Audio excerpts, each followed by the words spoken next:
Hey everybody, thank you Fabian. I just wanted to say that I'm super excited to be here tonight talking about this important topic that we call influencer or micro-KOL marketing. And also before I jump into my speech, I want to thank Fabian and UpLab for organizing this event, which is super important, building this platform of communication. Because I truly believe and know that what you guys as KOLs are able to do really has no match with any other marketing form known today. And I see Park Lou over there also, Kim. I also wanted to say it's very nice to see them here. They're doing a great job talking about this important topic, bringing all of these topics to the agenda about micro-KOLs in China. My name is Folke, and I'm the founder of ViralAccess, Asia's leading micro-KOL company. And I'm here today to talk about how to succeed working with micro-KOLs. So, I came for the first time to China in the year 2003. I had just been given the scholarship to go to Tsinghua University in Beijing, and I was fascinated by this country. How fast things were moving forward, and the will and the hunger that existed here. And at that time, I knew that this was a place I wanted to come back to. And 3 years later, I came back and started my first company. At that time, it was a fashion brand, but as you all know, without marketing, it's not a fashion brand. It's not even a brand, it's just clothes. So we needed to find a way to market and promote this clothing brand that nobody knew about. And I think that was the first step to what we're doing today. And this was the year of 2006. So Facebook just launched. So the words influencer or KOLs didn't even exist. What did exist, however, was bloggers. And those we started to work with a lot. The year 2013-14 was the year, however, when we really started to work with influencer marketing as we know it today. We were given the task to launch a new watch brand called Daniel Wellington to the Asian market. And during those years, we worked with over 15,000 micro-KOLs and became the fastest growing accessory brand in the world. And still today, I think Daniel Wellington might be one of the best performing, if not the best performing watch brand online as well as offline. And during that time, I think we were also the only company maybe in the world that really scaled the micro-KOL business up in this way. And still today, there are not many companies that can claim that they work with more than 3,000 micro-KOLs per month. And I also remember during those years, it was also a different story. It was much more difficult to sell the concept of KOLs and micro-KOLs. Nobody knew about it, so nobody really trusted or really believed in it. Today, however, fortunately, this has changed. Most of the industries and companies, regardless if they're in food and beverage, cosmetics, etc., have to some extent realized that they do need to include KOLs and micro-KOLs in their marketing portfolios. And it's only normal that this process and this change has taken a lot of time. Most of the decision people that we meet are in my age or even older, and barely know what Snapchat is, even less Xiaohongshu or Douyin.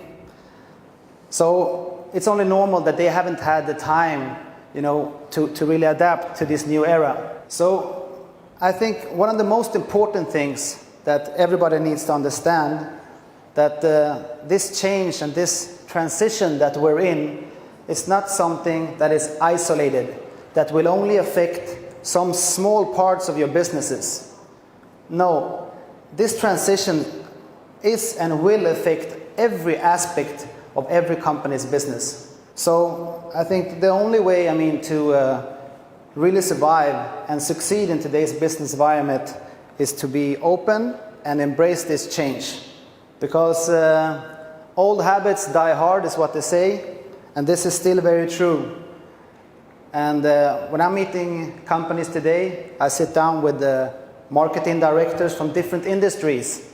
I always ask, do you guys have any digital marketing manager? And in some cases, yes, they do.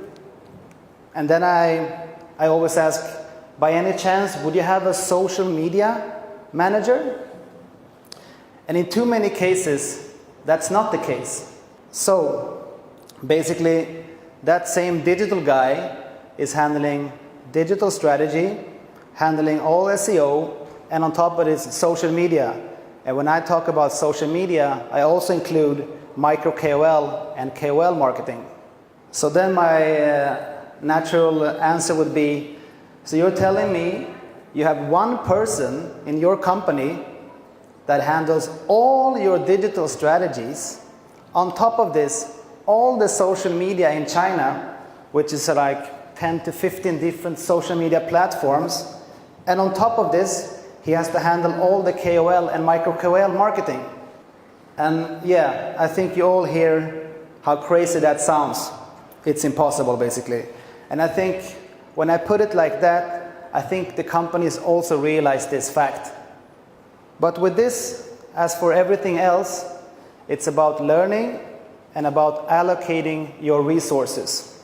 When we work with different brands, we have at least 5 dedicated people at our office handling each brand that we work with. On top of this, we have our own developed software that is helping us to manage the volumes of Micro-KOLs that we work with on a daily basis. And of course, we have very skilled staff that has worked with this for many years, and it still takes a lot to run successful Micro-KOL campaigns. Because a normal misconception is, well, you don't really understand something fully, is that it looks easy. You would tell yourself, how difficult can it be, right? But when you're dealing with the global leading brands, you have little room for error. And believe me when I say, in a lot of ways you can mess up a Micro-KOL campaign or a KOL campaign. It would be even impossible for us, with the tools that we have and the know-how, to run even a smaller Micro-KOL campaign successfully using less than these 3 to 5 people. And we don't do campaigns shorter than 3 months. Normally we work with brands for a year or several years, becoming an integrated part of their marketing portfolios. And that is how we today have worked with over 60,000 of Micro-KOLs all over Asia, and now have more than 100,000 graded influencers in our platform, ranging over 35 different categories. And since we are niched towards Micro-KOLs, we speak a lot about Micro-KOLs, and for natural reasons, we always get the questions, what's the difference between a Micro-KOL and a normal KOL? And for us, that definition is more related to fame than followers. And that basically means that if you're able to Google or Baidu that person pretty easy, then probably we would define him as a KOL, being sort of like a semi-celebrity. If you would have difficulties finding these people on Baidu or in Google, then of course we would define them as Micro-KOLs. So we decided pretty early to do the things other people didn't know or didn't do or had little to no knowledge about, also called the dirty work. Yeah, and coming back again to our platform. So today, like I was saying, we have more than 100,000 of influencers in our platform, all graded.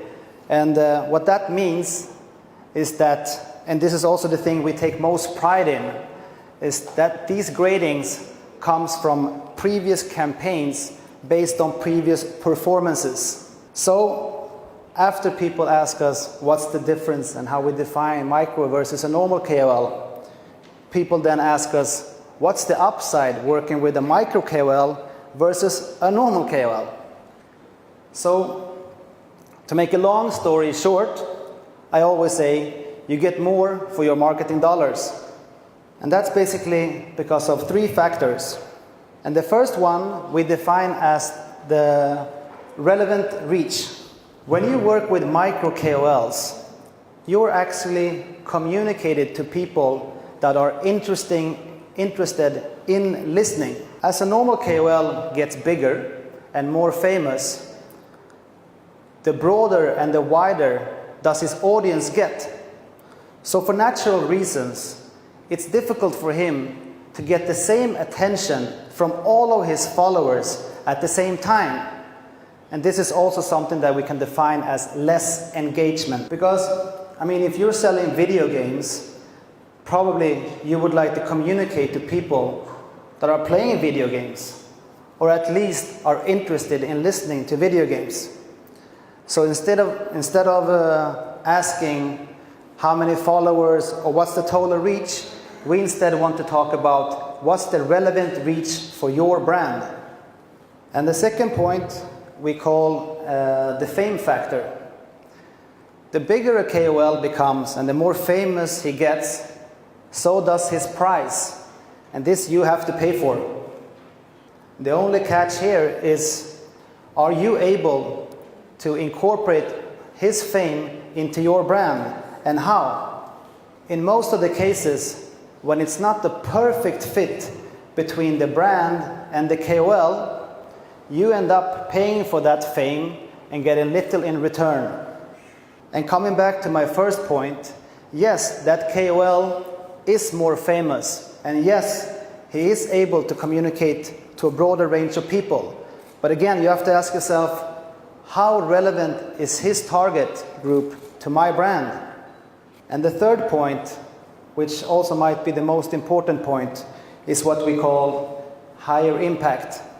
When you work with micro KOLs, we work with relevant targeting, with higher engagement. And this, for natural reasons, leads to higher impact for your brand. And you don't have to pay for that fame, which makes this method also more price efficient.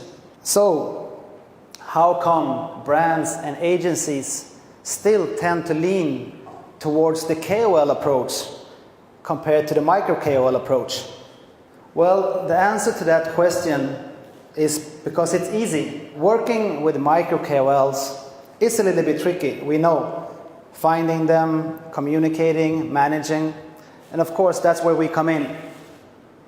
And like I said before, we have done this for many years. We have tools and we have qualified staff to help us making this process easier. But still, it's not easy. Yeah, it has taken us years and a lot of resources to come to this point when we are today. Another important topic to bring up when talking about micro KOLs is how they are good at generating brand awareness and what we call positive brand awareness. Coming back to Daniel Wellington, that was completely unknown before we launched it. This brand is today Sweden's most famous brand here in China, more famous than the old brands as IKEA, H&M and Ericsson that have been here for many, many years. And the sole reason for that fact is called KOLs and micro KOLs. So why are micro KOLs so efficient in this brand building thing? Well, working with micro KOLs, you as a brand, you have the ability, or we have the ability, to repeatedly communicate a brand's message without diluting it. And I know this sentence is a little bit tricky, but it's super important. So I'm going to actually repeat it. So it means that we have the ability to repeatedly communicate a brand's message without diluting it. To explain the opposite, I normally use George Clooney as an example. Sorry. I mean, it would be very difficult for him to repeatedly, 60 days in a row, on his Instagram account, talk about how much he loves Nespresso. You as a follower would most probably be fed up with him after a couple of days. Start unfollowing and probably also getting a negative attitude towards him and that brand. With Micro-KOLs, however, we have that possibility since we're working with the many, from many different geographic as well as demographic groups. And they are able to communicate directly to their isolated circles of fans. So given this fact, we are able to push a specific campaign or a specific brand for a very long period of time in a very effective way. And that is also the key of effective branding. Another thing that we're seeing today is that the online world and the offline world is getting more and more blurry. And we're seeing some great examples actually here from China, how traditional offline stores are getting more and more interactive. And personally, I think that's the only way to go, since our purchasing patterns has completely changed during the last 5 years.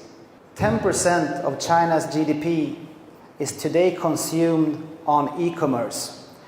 And this is a fact that I think all traditional retail outlets need to consider when they are designing their stores today. And coming back to the fact that online is not only online anymore, and vice versa, Micro-KOLs has also been proven to be a very effective tool to engage people and drive traffic to offline stores. It's not a secret today that most of the traditional retail outlets are struggling with keeping their stores attractive and relevant.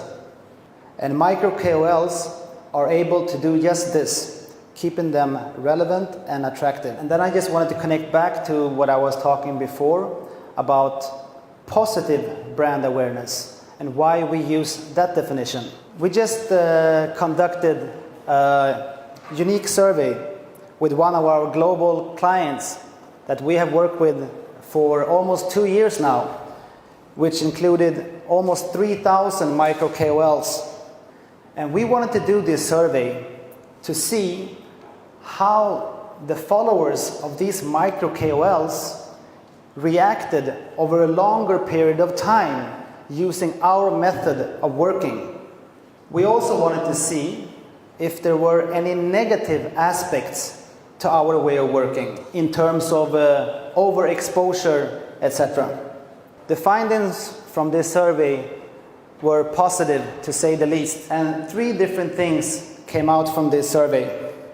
We were now, for the first time, able to put an exact number, a value from a branding perspective, what the different kind of interactions from the followers to these Micro-KOLs, what they were worth. I mean, we have always known that interactions and engagement is positive for brand awareness, but we haven't really known and been able to put an exact number on each interaction. So this is something that we're able to do today and which is unique.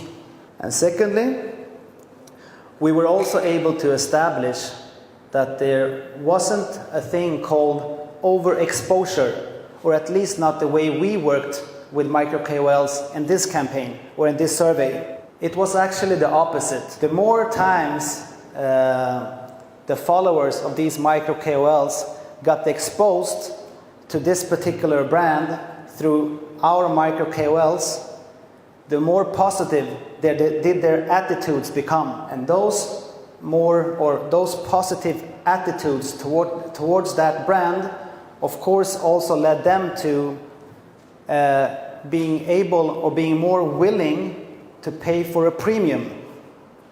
And it also increased the likelihood for them choosing this particular brand compared to another. Yeah, and last but not least, also increased the brand loyalty, which means that they were also sticking to that particular brand for a longer period of time. And the last point, which became obvious and which also connects to why I'm here today, is talking about how to succeed working with KOLs and micro-KOLs in particular, is that we as agencies and brands, we have to stop trying to micromanage the content of these micro-KOLs. I mean, you guys are the stars in your circles, and nobody knows better how to communicate with your followers than you. And I know this is difficult for many brands to let go, and it's scary, of course. But if you're not letting go and letting these micro-KOLs and KOLs do their own interpretation of your brand, they just end up being an alternative billboard. So obviously, I've been here to talk about, why micro-KOLs are a good tool in today's environment. But I think it's as important to talk about having a solid mix of tools in your marketing portfolio. Yes, micro-KOLs is a very important tool, but it could and should not replace a strategic mix of tools. What I'm saying, however, is that any modern company today should, at least to some extent, include micro-KOLs in their marketing portfolio if they want to continue staying relevant and succeed in today's business environment. That's it. I'm Folke from ViralAccess.